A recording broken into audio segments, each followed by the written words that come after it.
ফজরের 4 রাকাত নামাজ 10 মিনিট, আবার 1:30-এর জোহরের নামাজ আবার 20 মিনিট, তাইলে ওইখান দিয়া 20 মিনিট, এখান দিয়া 30 মিনিট, 10 মিনিট, এই আধা ঘন্টা।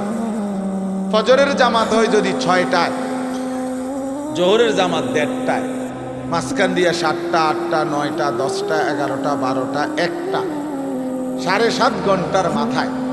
তাহলে 7.5 ঘন্টা বা 7 ঘন্টাই ধরো, ঠিক আছে, 7 ঘন্টা আল্লাহ বলছে বান্দা সামান্য দুনিয়া, কিন্তু যাও সময় বেশি দিছি, যাও তবুও করো, সমস্যা নাই, 7 ঘন্টা করো। আর অনেক লম্বা আখিরাত, একদিন হাসরের ময়দানের 50,000 বছর, ফুলসেরাত 30,000 বছরের রাস্তা, কবরের শেষ ব্যক্তিটাও থাকতে হবে। কোন মুহাদ্দিসিন বলছে 40,000 বছর। এই লম্বা সফর অনন্তকালের আখিরাতের জন্য এই 7 ঘন্টার ব্যবধানে, 8 ঘন্টার ব্যবধানে সময় নিলাম মাত্র 30 মিনিট, 7.5 ঘন্টা তোমার দুনিয়ার জন্য দিয়ে দিলাম। তবুও যদি বলো বান্দা আমি জুলুম করছি, তার ইনসাফ কিভাবে? তবুও যদি বলো বান্দা আমি পারবো না, তো তোমার মতো গাদ্দার, তোমার মতো নাফরমান আর কে হইতো? তোমার সামান্য দুনিয়া, অথচ সময় দিছি বেশি। 1:30-এ জোহরের নামাজ শেষ, 1:50-এর ভিতরেই নামাজ শেষ, আবার 4:30, 4:45টায় আইসো 4 রাকাত আসরের ফরজ পড়বার জন্য। মাঝখান দিয়ে আবারও আমি আল্লাহ তাআলা লম্বা 3 ঘন্টার মতো সময় আবারও দিলাম, যাও আবার মেহনত করো, আবার পরিশ্রম করো, আবার কামাই করো, আবার কামাই। 8টা বাজে এশার নামাজ পড়ছো, 6টা বাজে ফজরের নামাজ। এশার নামাজ আর ফজরের নামাজের মাঝখানে 9টা, 10টা, 11টা, 12টা, 1টা, 2টা, 3টা, 4টা, 5টা, 6টা, প্রায় 10 ঘন্টা আমি আল্লাহ বিরতি দিয়ে রাখলাম। যাও ঘুমাও, তোমার আরো যদি কোনো কাজ থাকে করো, সংসার করো, স্ত্রীর সাথে সময় দাও, নিজের ঘর সামলাও, নিজের আরো কোনো কাজ থাকলে করো বান্দা।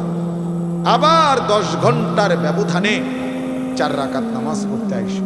আমি আল্লাহ জুলুম করলাম, আমি আল্লাহ তাআলা বেইনসাফি করলাম কোথায় বান্দা? কিন্তু তুমি জালেম, কত বড় নিকৃষ্ট, কত বড় অসভ্য, নির্লজ্জ, বেহায়া, যে তুমি 8 ঘন্টা পরেও, 8 ঘন্টা যেই মালিক হায়াত দিছেন তার জন্য 4 রাকাত নামাজ পড়তেও তুমি রাজি না, 10টা মিনিট দিতেও রাজি না। এর চাইতে বড় জালেম আর কে হইতে পারে?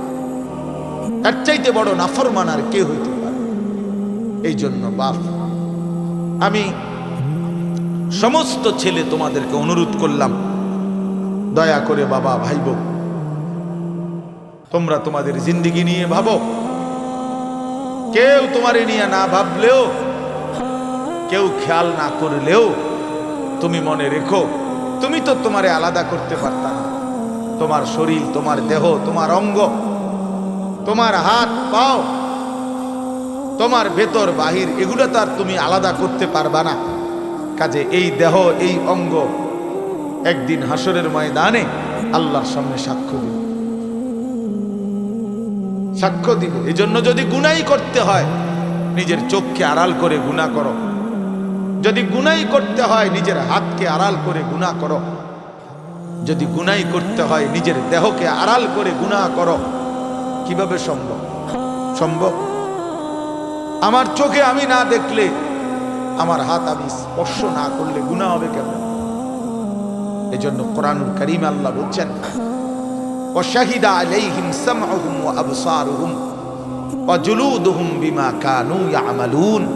বান্দা, তোমাদের কান, তোমাদের চোখ, তোমাদের সমস্ত দেহ, অঙ্গ প্রত্যঙ্গের চামড়া আমি আল্লাহর কাছে সেদিন হাসরের ময়দানে তোমাদের যাবতীয় কর্মকাণ্ড সম্পর্কে সাক্ষ্য দিবে, আমাকে শোনাবে, আমাকে বলবে। বান্দা, তুমি আড়াল করতে পারবা না।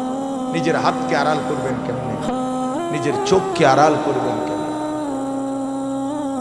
নিজেকে আড়াল করার সুযোগ তো নাই ভাই। প্রিয় সন্তান, প্রিয় ছেলেরা, কেন নষ্ট হচ্ছ? কেন চরিত্রহীন হইলা বাবা? বলো বাবা। ওই দেখেন, ও কেন হাসা হাসি।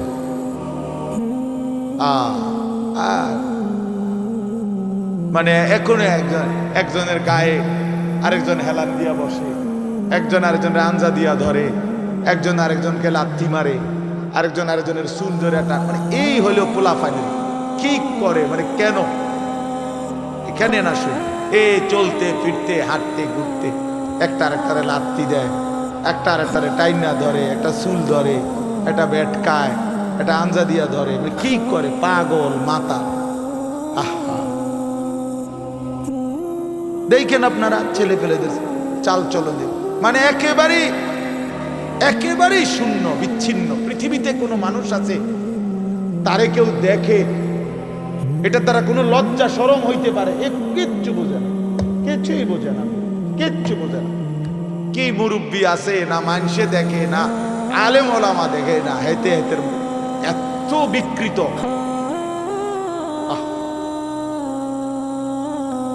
আল্লাহর নবী সাল্লাল্লাহু আলাইহি ওয়াসাল্লামের জন্য হাদিস আছে দোস্ত। আল্লাহর নবী বলছে কিছু মানুষের দিল ওয়াল কালকুজ মিরবাদান। নবীজি বলছেন কিছু মানুষের দিল থাকে এরকম উল্টানো।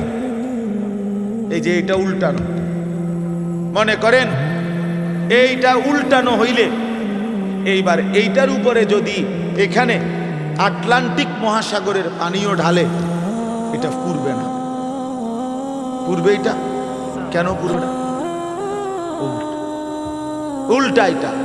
রাসূলুল্লাহ সাল্লাল্লাহু আলাইহি ওয়াসাল্লাম বলছেন কিছু নাফরমানের কলিজা উল্টানো থাকে, দিল উল্টানো থাকে। লা ইয়ারিফু মা'রুফান ওয়ালা ইউনকিরু মুনকারান।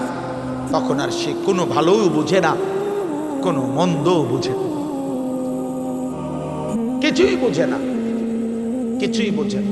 উলাইকা কাল আনআম। আল্লাহ তাআলা বলে এই মানুষগুলোই হচ্ছে জানোয়ার,